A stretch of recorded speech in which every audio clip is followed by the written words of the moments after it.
अस्सलाम वालेकुम नाज़रीन, ड्रामा सीरियल कैसी तेरी खुदगर्जी की नेक्स्ट एपिसोड में आप देखेंगे।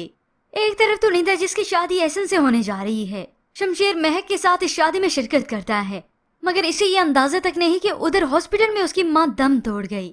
यहाँ निदा के एहसन से निकाह हुआ ही था कि उस वक्त शमशेर को कॉल करके बताया गया कि उसकी वालदा की तबीयत बहुत खराब है, वो हॉस्पिटल में है। इसी दौरान महक ने जब शमशेर को पीछे मुड़कर देखा तो शमशेर बहुत परेशान था। उसे मालूम हो गया कि शमशेर यहाँ से जा चुका है, मगर महक को ये अंदाजा नहीं हुआ कि क्या परेशानी होगी। जबकि दूसरी जानिब शमशेर की वालदा की डेड बॉडी घर आ चुकी है, मगर इस बाबा साहब की अना इतनी है कि आज भी उनकी अना खत्म नहीं हुई। बीवी मार दी, बेटा जुदा कर दिया, मगर ये उनकी नाक है कि ऊंची है। शमशेर हॉस्पिटल में पहुंचा तो उसे मालूम होता है कि उसकी वालदा की कुछ ही देर पहले डेथ हो चुकी है। वो खुद से अपनी जात से हारा ही था, मगर आज उसे उसकी वालदा भी जुदा हो गई। जो उस घर में वही अकेली थी जो इसकी फिक्र करती थी। अब दार अपने वालिद को कहता है कि मैंने फैसला कर लिया कि शमशेर को मैं यहाँ पे बुलाता हूँ, तो नवाब साहब उसी वक्त उसे मना कर देते हैं। इस घर में उसका कोई भी नाम नहीं लेगा और मेरे मरने के बाद उसे मेरा चेहरा देखने की भी इजाजत नहीं। तो उधर शमशेर जो कि अपने बाबा साहब के घर वापस आ रहा है, आज तो ये रास्ता उसके लिए कठिन हो गया। अब जैसे ही भागते भागते अपनी हवेली दाखिल होता है तो उसी वक्त दारा उसे मना करता है, शमशेर तुम्हें बाबा साहब ने मना कर दिया है, वो तुम्हें कभी मम्मी से नहीं मिलने देंगे। ये सुनकर तो शमशेर की जज्बाती कैफियत और भी बढ़ जाती है। मैं देखता हूँ कौन मेरी मम्मी से मुझे मिलने से रोकेगा।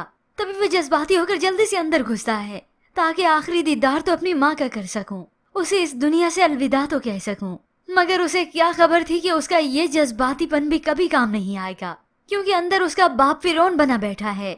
ये नवाब साहब इतना मुनाफिक और चालाक है कि अपने बेटी को उसी वक्त देखकर गले से लगाता है, मगर सिर्फ और सिर्फ इमोशनली ब्लैकमेल करने के लिए, धमकाने के लिए। एक लम्हे के लिए भी ना सोचना कि मैंने कबूल किया, तुम मर गए हमारे लिए। इस घर से जाने के बाद तो तुम्हारी खुद की कोई इज्जत नहीं, पर मेरे खानदान का नाम है और इज्जत भी है। इसी दौरान नवाब की चहेती बहू भी पीछे मुड़ मुड़ कर सारे मामले की खबर लेती रही। अब नवाब साहब तो शमशेर को और भी इमोशनली ब्लैकमेल करता है, जाओ तुम उस औरत के पास जिसके लिए तुम अपनी माँ को छोड़ कर गए थे, और वो भी रोता हुआ, चले जाओ। शमशेर के लिए अपनी माँ से जुदा होने का दुख अलग था कि ये बाबा साहब उसे ये धमकी दे डालते हैं। दारा तो अब घसीटते हुए शमशेर को अपने घर से बाहर निकालता है और शमशेर रोता रह गया। ये सीन तो इस ड्रामे के शायकीन को बहुत ही इमोशनल कर गया। वो शख्स जिसने तमाम उम्र अपनी गफलत में गुजारी, जब उसे एहसास हुआ अपनी जात से कितने लोगों को तकलीफें दी, कितनों को अजियत दी और कितनों को टॉर्चर किया, मगर आज जब वो राह रास्त पर आए तो ये फिरौन जैसे लोग उसे जिंदा नहीं रहने देते। यूं शमशेर अपनी माँ का आखिरी दीदार किए हुए यहाँ से चला गया और घर में तन्हा बैठा रोता रहा। महक जो जल्दी से निदा की शादी से फारिग होकर घर वापस लौटी तो शमशेर को इस हालत में देखती है। शमशेर क्या हुआ?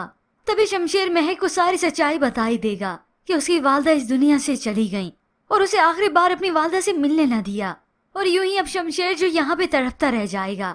महक के दिल में शमशेर के लिए जगह तो बन चुकी है, मगर ऐसी कुर्बानियों के बाद तो उसका दिल और भी बड़ा हो जाता है कि शमशेर ने मेरे साथ वफा निभाते निभाते अपने रिश्ते खो दिए, मगर आज फिर भी ये मेरे साथ ही खड़ा है।